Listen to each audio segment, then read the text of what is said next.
رات کے 10 بجے ہیں۔ السلام علیکم، یہ ریڈیو پاکستان ہے۔ ایاز اسلم سے خبریں سنیے۔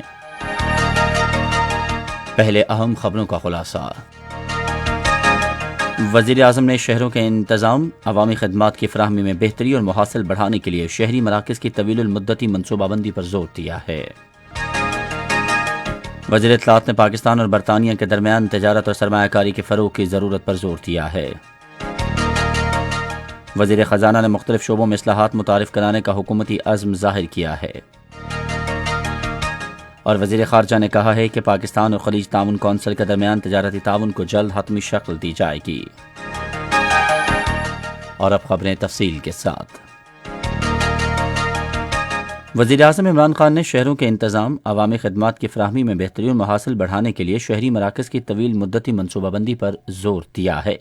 انہوں نے یہ بات آج لاہور شہر پر ٹریفک کا بوجھ کم کرنے کے لیے سڑکوں کے منصوبے کے بارے میں آج اسلام آباد میں ایک اجلاس کی صدارت کرتے ہوئے کہی۔ وزیر اعظم نے کہا کہ لاہور شہر میں محصول میں اضافے کی وسیع گنجائش موجود ہے۔ شہروں کی قیمتی اراضی کے استعمال پر زور دیا جس سے اس وقت استفادہ نہیں کیا جا رہا۔ اجلاس کو پنجاب حکومت کے مین بولیوارڈ گلبرگ سے M2 موٹر وے تک ایلیویٹڈ ایکسپریس وے منصوبے کے بارے میں بریفنگ دی گئی۔ اجلاس کو بتایا گیا کہ یہ ایکسپریس وے لاہور میں سفر کرنے والوں کو مشرق و مغرب روٹ فراہم کرے گا اور اس کا مقصد موجودہ سڑکوں پر ٹریفک کے بوجھ کو کم کرنا ہے۔ اطلاعات و نشریات کے وزیر چودھری فواد حسین نے پاکستان اور برطانیہ کے درمیان تجارت اور سرمایہ کاری کے فروغ کی ضرورت پر زور دیا ہے۔ وہ برطانوی ہائی کمشنر کرسچین ٹرنر کے ساتھ آج اسلام آباد میں گفتگو کر رہے تھے۔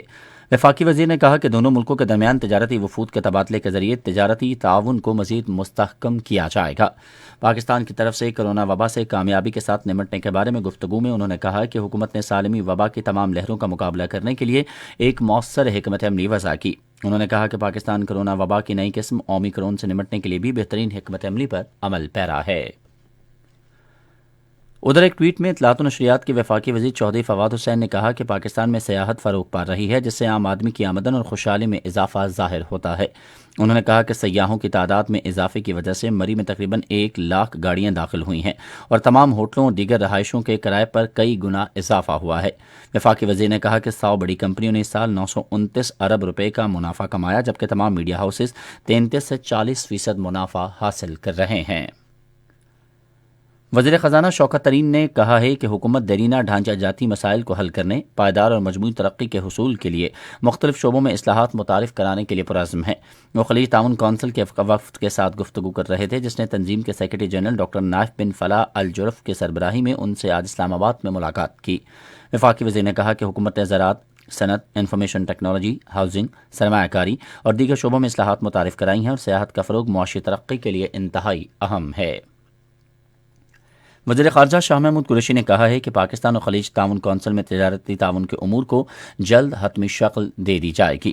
آج اسلام آباد میں GCC کے سیکرٹری جنرل ڈاکٹر نائف فلاح مبارک الجرف کے ہمراہ میڈیا سے گفتگو میں انہوں نے کہا کہ پاکستان معاشی اشتراک عمل میں اضافے کا خواہش مند ہے۔ وزیر خارجہ نے امید ظاہر کی کہ خلیج تعاون کونسل سعودی عرب کی صدارت میں مزید ترقی کرے گا۔ کابینہ کی اقتصادی رابطہ کمیٹی نے ملک کے زرعی شعبے کی ضروریات پوری کرنے کے لیے 50,000 میٹرک ٹن یوریا کھاد درآمد کرنے کی منظوری دے دی ہے۔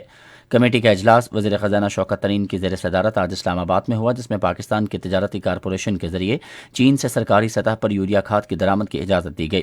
ٹریڈنگ کارپوریشن کو یوریا کی مزید درآمد کے لیے چین کے سپلائرز کے ساتھ قیمت مقرر کرنے کے لیے مذاکرات کا ہدف بھی دے دیا گیا ہے۔